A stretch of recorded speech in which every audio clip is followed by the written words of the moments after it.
Hello investors, welcome to Best Mutual Funds for 2025 by Finology Recipe।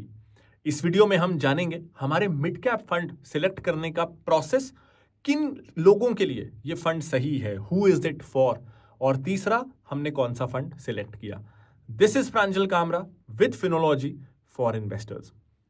Step number 1, अब ये जो category है ना, कुछ साल पहले रिक्लासिफाई हुई और रिक्लासिफिकेशन के बाद ये जो मिड कैप फंड्स हैं ये 80% या उससे ज्यादा सिर्फ उन कंपनियों में इन्वेस्ट कर सकते हैं जो भारत में market cap wise stock market की 101st से लेकर 250th रैंकिंग तक है।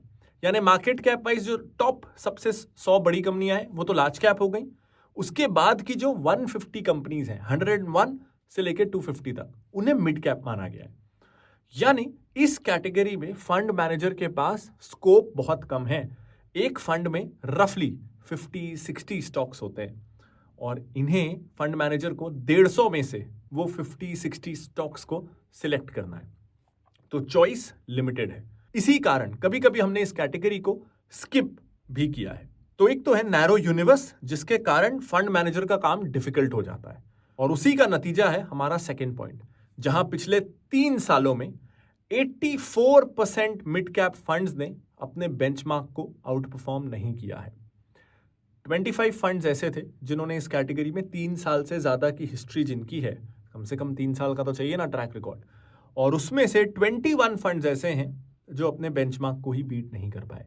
और इसमें फंड मैनेजर की गलती नहीं है, मैं समझ सकता हूं उनकी मजबूरी, चॉइस बहुत ही लिमिटेड है। और कई बार ना लोग इसका दूसरा एक्सट्रीम भी करते हैं। लोग ऐसी नैरो कैटेगरीज को उठाते हैं, जैसे लार्ज कैप जहां 100 कंपनीज हैं, मिड कैप जहां 150 कंपनीज हैं, और इन नैरो कैटेगरीज में एक्टिव फंड्स के परफॉर्मेंस को कंपेयर करते हैं इंडेक्स फंड से और बोलते हैं देखो कितना बुरा परफॉर्मेंस है, इससे अच्छा तो इंडेक्स फंड ले लो। मेरा मानना है कि दोनों ही अप्रोच गलत है। ना इंडेक्स फंड सही है ना एक्टिव फंड सही है। कैटेगरी वाइज हमें सिलेक्ट करना चाहिए। किसी कैटेगरी में जैसे लार्ज कैप में इंडेक्स फंड्स आर बेटर, किसी कैटेगरी में जैसे फ्लेक्सी कैप में एक्टिव फंड्स आर बेटर, तो हमें कैटेगरी वाइज चलना चाहिए। इस कैटेगरी में एक्टिव, इंडेक्स और दोनों में से कौन सा स्पेसिफिक फंड, उसमें एक बाधा आई हमारा तीसरा पॉइंटर, ये है वैल्यूएशंस का। अब जैसा आप जानते हो, मैं अक्सर फिनोलॉजी 30 जहां आपको 30 स्टॉक्स फॉर लॉन्ग टर्म मिलते हैं उसमें भी ये बताता रहता हूं कि हमारा थोड़ा अप्रोच ऐसा है कि we want great quality at reasonable valuation. तो पहले हम क्वालिटी देखते हैं, फिर हम प्राइस देखते हैं। और लाइफ में भी ऐसे ही होता है ना, हम कोई चीज की क्वालिटी पहले देखेंगे तब तो उसका प्राइस हमको समझ में आएगा ना। तो इस कैटेगरी में थोड़ा प्रॉब्लम यह है कि क्योंकि हम प्राइस भी देखते हैं, और जब मैं प्राइस देखने जाता हूं तो मुझे क्या दिखता है, मुझे दिखता है कि निफ्टी का जो मिड कैप 150 इंडेक्स है उसका पी है अभी 44। ये एक्सपेंसिव है। मैं मानता हूं कि सिर्फ पी नहीं देखना चाहिए, लेकिन जब मैं एक पर्टिकुलर स्टॉक देख रहा हूं तो उस स्टॉक के कंटेक्स्ट में मैं पी देखूं ना देखूं, ये उसके बिजनेस मॉडल, उसके सर्कमस्टांसेस पे डिपेंड करेगा। ऐसे इंडेक्स में जहां 150 कंपनियां हैं और जिसका एवरेज पी 44 है, मुझे डर लगता है, खास करके तब जब इसी इंडेक्स का पिछले 5 साल का हिस्टोरिकल पी रहा है 28। सो 28 एवरेज पी रहा है पिछले 5 साल का और अब है 44। मुझे एक्सपेंसिव लगता है, हमारी टीम को एक्सपेंसिव लगता है, एंड मार्केट में चॉइसेस की कमी हो तब तो हम इस फंड के पीछे जाएं ना कि नहीं नहीं लेना ही लेना पड़ेगा। मार्केट में बहुत सारे ऑप्शंस हैं, जैसे हमारा पिछला वीडियो जहां अगर कोई थोड़ा सा कॉन्जर्वेटिव है और किसी को मिड कैप थोड़ा सा रिस्की लगता है, तो इन आर ओपिनियन अनदर कैटेगरी है जो थोड़ी सेफ्टी को बढ़ाती है। ऑफ कोर्स रिटर्न्स भी थोड़े से ऑन एन एवरेज कम होंगे, लेकिन it's worth the increased safety और फंड मैनेजर को भी बहुत ज्यादा लिबर्टी मिलती है। वो कैटेगरी है large and mid cap fund, जहां लार्ज 100 कंपनियां और 150 मिड कैप कंपनियां, तो fund manager gets 250 companies to choose from. तो अगर आपको एक्टिव फंड की तरफ जाना है तो that is a better category.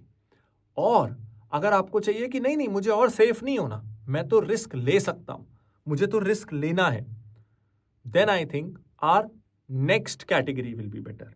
जो रिस्क प्रोफाइल की मैं बात करूं तो एवरेज आउट करके सिमिलर रिस्क प्रोफाइल होगी, और वो है मल्टी कैप या फ्लेक्सी कैप कैटेगरी, क्योंकि उसमें लार्ज कैप में भी इन्वेस्ट हो रहा है, जो सेफ है, मिड कैप में भी इन्वेस्ट हो रहा है जो इस कैटेगरी के सिमिलर है, और स्मॉल कैप में भी इन्वेस्ट हो रहा है जो इस कैटेगरी से ज्यादा रिस्की है।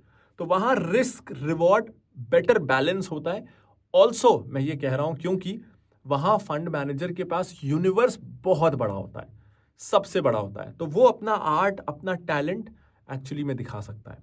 तो अगेन इस साल भी unfortunately we will have to give this category a miss, और हम कितना भी चाहें वी डोंट फील कंफर्टेबल कि हम इस कैटेगरी में कोई फंड रिकमेंड करें। थैंकफुली हमारा किसी एएमसी से, किसी म्यूचुअल फंड से, किसी से कोई टाई अप नहीं होता है इस सीरीज के लिए। This series is built on trust and integrity. तो अगर कोई कैटेगरी में कोई फंड नहीं पसंद आ रहा तो नहीं पसंद आ रहा, कोई हमें बोल नहीं सकता कि बताओ इस कैटेगरी में भी। तो इस साल because of the valuations we don't feel comfortable recommending any fund in this category.